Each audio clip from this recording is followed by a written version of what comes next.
যেভাবে গ্রেফতার হলেন শাহজাহান ওমর। ঝালকাঠি এক রাজাপুর কাঠালিয়া আসনের আওয়ামী লীগের সাবেক সংসদ সদস্য শাহজাহান ওমর নিজ বাড়ি ও গাড়িতে হামলা ভাঙচুরের ঘটনায় থানায় অভিযোগ দিতে গিয়ে গ্রেফতার হয়েছেন।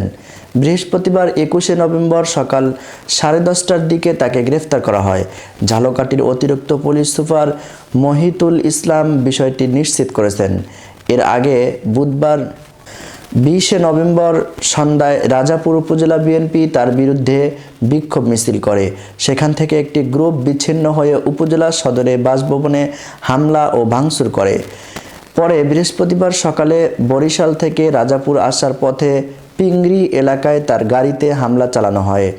এসব ঘটনার রাজাপুর থানায় গাড়ি ভাঙচুরের হামলা দিতে গেলে উপজেলা বিএনপির নেতাকর্মীরা বাইরে থেকে থানা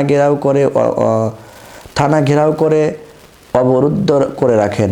পরে তাকে গ্রেফতার দেখান পুলিশ। ব্যারিস্টার শাহজাহান ওমর বলেন, আমি সংগর গ্রামের বাড়িতে বোনের কবরস্থানে কাজ করানোর জন্য